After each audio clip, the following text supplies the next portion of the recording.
గత ప్రభుత్వం అన్ని వ్యవస్థలను ధ్వంసం చేసిందని సీఎం చంద్రబాబు అన్నారు. విద్యా వ్యవస్థకు కోలుకొని దెబ్బ కొట్టారని ఆరోపించారు ఆయన.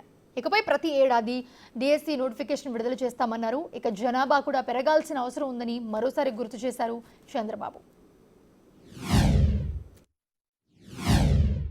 కూడా హామీ ఇస్తున్నా. ఈ సంవత్సరం ఎడ్యుకేషన్ మినిస్టర్ గారు రేపు జూన్ కంతా మళ్ళా స్కూల్స్ ప్రారంభించే లోపల టీచర్ని మొత్తం రిక్రూట్ చేయడమే కాకుండా ట్రైనింగ్ ఇచ్చి మొదటి రోజున వాళ్ళు స్కూల్కి వచ్చే పరిస్థితి తీసుకురావాల్సిన అవసరం ఉంది. ప్రారంభించిన మొదటి రోజునే కొత్త టీచర్లందరూ కూడా పొజిషన్ చేసే బాధ్యత తీసుకోవాలి. ఆ తర్వాత నెక్స్ట్ ఇయర్ నుంచి ఎక్కడికక్కడ ప్రతి సంవత్సరం డిఎస్సి ఉంటుంది. వాళ్ళకు కూడా ఒక పర్టికులర్ టైం ఇస్తాం. అవన్నీ ఇచ్చి మళ్ళీ కొత్తగా సంవత్సరం క్యాలెండర్ స్కూల్స్ ప్రారంభించే ముందే వాళ్ళందరినీ కూడా పొజిషన్ చేస్తాం. ఎవరైనా మధ్యలో రిటైర్ అయినా అలాంటివి కూడా ప్రైవేట్ టీచర్లు తీసుకొని ఏ క్లాసులో కూడా టీచర్ లేడనకుండా టీచర్ని పెట్టే బాధ్యత కూడా తీసుకోవాల్సిన అవసరం ఉంది. అది కూడా తీసుకుంటారని చెప్పి కూడా నేను మీకు తెలియజేస్తున్నా. గతంలో మీరు చూస్తే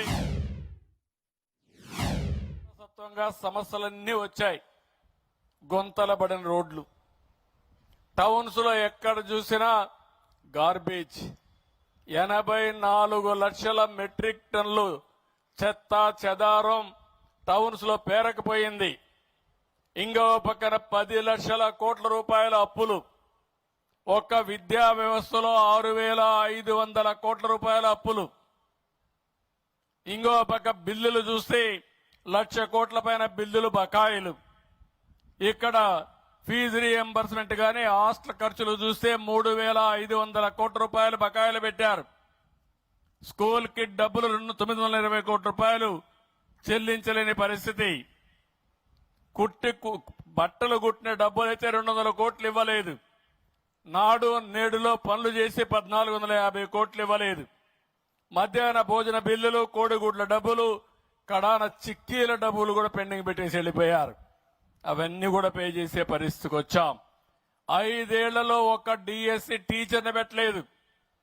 కొత్తగా ఒక్క టీచర్ రాలేదు. విద్యా ప్రమాణాలు ఏ విధంగా పెరుగుతాయని అడగతున్నా. ఆడబిడ్డ జీవితంలో ఇద్దరికి జన్మనివ్వాలి. ఇద్దరికి జన్మనిస్తే జనాభా కంటిన్యూ అవుతుంది.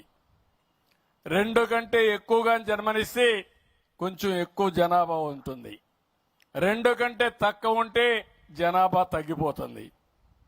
ఈరోజు మనం చూస్తే ఓసారి మన దేశంలో కూడా ఇప్పుడైతే బాగా ఉంది. ఇది 2047, 40 వరకు ఉంటుంది. ఆ తర్వాత జనాభా తగ్గిపోతారు. బాగా అందరూ ముసలి వాళ్ళు ఉంటారు. పిల్లలు లేని పరిస్థితి వస్తుంది. ఈరోజు జపాన్ లో పిల్లలు లేరు. జపాన్ లో మెషిన్స్ ఉన్నాయి, కానీ ఆ మెషిన్స్ తో ఆడుకోలేం. ఆ విషయం కూడా చెప్పిన పని చేస్తాయి కానీ మనుషులు మాత్రం కాదు. ఈ విషయం